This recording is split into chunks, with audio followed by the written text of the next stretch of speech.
Hello' guys, welcome back to my YouTube channel Anowal G K master. Anowal G K মাষ্টাৰৰ অন্য এটি ভিডিঅ'লৈ আপোনালোকক সকলোকে স্বাগতম জনাইছোঁ। আজি আপোনালোকক দেখাম কিছুমান general knowledge.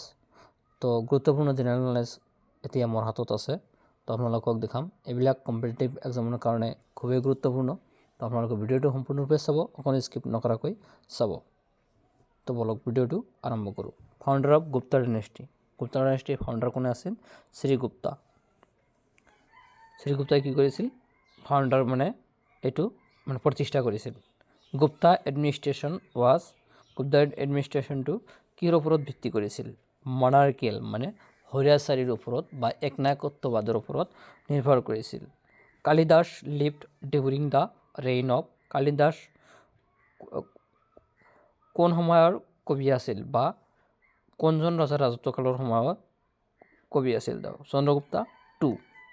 Panchatantra was written বাই, পঞ্চতন্ত্ৰ কোনে লিখিছিল? বিষ্ণু শৰ্মা। হু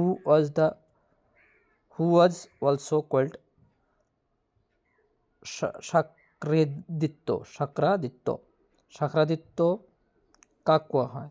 কুমাৰগুপ্তা 1ক কি কোৱা হয়? Shakraditya. Who was also' called Shakraditya, Kumaragupta 1। Kadambari was written by, Kadambari কোনে লিখিছিল? এইটো লিখিছিল বাৰ্ণবাৰ্ট্ৰ। বাৰ্ণবাৰ্ট্ৰই কি কৰিছিল? কাদাম্বৰীটো লিখিছিল। The council of the 9 games is associated with, 9 games এছ'চিয়েটটো এইটো কাৰ লগত জড়িত হৈ আছিল বা কোনজন ৰজাৰ কাউন্সিলৰ লগত জড়িত হৈ আছিল? Chandragupta 2। Use the title of Maharaja. মহাৰাজাৰ টাইটেলটো কোনে ব্যৱহাৰ কৰিছিল? Srigupta. The Napoleon of India. ইণ্ডিয়াৰ নেপোলিয়ন বা ভাৰতবৰ্ষৰ নেপোলিয়ন বুলি কাক কোৱা হয়? Samudragupta. Last non ruler of the Gupta dynasty. Gupta ডাইনেষ্টিৰ শেষৰজন ৰজা কোনে আছিল বা গুপ্তা বংশৰ শেষৰজন ৰজা কোনে আছিল? বিষ্ণুগুপ্তা। হু ইজ অলছ'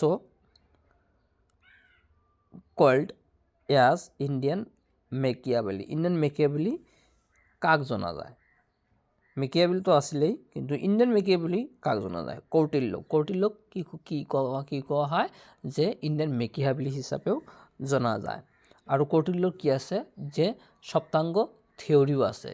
ইয়াৰ বহুত গুৰুত্বপূৰ্ণ থিয়ৰি এটা আছে বা তত্ত্ব এটা আছে, Saptanga theory.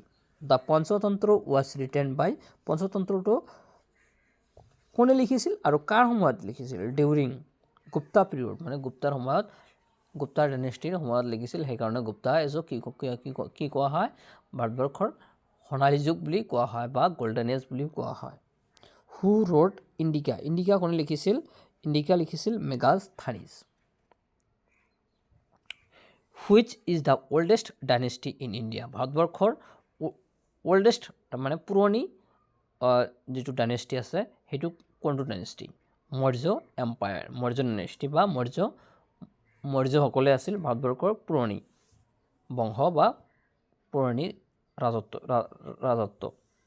হিউৱেন-চাং the Chinese pilgrim India during the reign of, হিউৱেন-চাং কেতিয়া আহিছিল?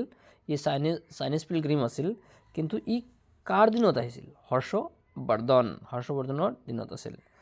ধনৱন্তৰী কি আছিল? A noted physician in the court of Chandragupta Vikramaditya. কি আছিল? যে এইটো এটা ডক্টৰ আছিলে আৰু কাৰ সময়ত আছিলে? চন্দ্ৰগুপ্তাৰ দিনত আছিলে। Greek ambassador in the court of Chandragupta Maurya. যে চন্দ্ৰগুপ্তা মৌৰ্যৰ সময়ত গ্ৰীক এম্বেচাডৰ কোন আছিল? মেগাস্থনিছ নম্বৰ কিতাপটোৱে এইটো গ্ৰেট এম্বেচাডৰ বা গ্ৰীক এম্বেচাডৰ আছিল। Who took the title of Vikramaditya. Vikramaditya টাইটেলটো কোনে লৈছিল? Chandragupta 2। Who assumed the title of Maharajadhiraja. মহাৰাজাধিৰাজাৰ টাইটেলটো কোনে লৈছিল বা কোনে ব্যৱহাৰ কৰিছিল? চন্দ্ৰগুপ্তা 1। তো আজিৰ ভিডিঅ'টো এইখিনি আছিল। ভিডিঅ'টো ভাল লাগিলে লাইক, কমেণ্ট, শ্বেয়াৰ কৰিব। আৰু আপোনালোকে যদি Anwar G K master YouTube চেনেলটো আপোনালোকে যদি ছাবস্ক্ৰাইব কৰা নাই, তেন্তে চেনেলটো আপোনালোকে ছাবস্ক্ৰাইব কৰি মোৰ ওচৰতে থাকিব আৰু ওচৰত থকা বেল আইকনটো আপোনালোকে প্ৰেছ কৰিব, যাতে মই দিয়া ভিডিঅ' আপোনালোকে লগে লগে পাই যায়। তো মই এনেকুৱা ধৰণৰ ভিডিঅ' এইটো চেনেলতে লৈ আহিম। তো আপোনালোকে মোৰ চেনেলটো ছাবস্ক্ৰাইব কৰি মোৰ ওচৰতে থাকিব। ধন্যবাদ। আজিৰ ভিডিঅ'টো এইখিনি আছিল। জয় অসম, জয় হিন্দ।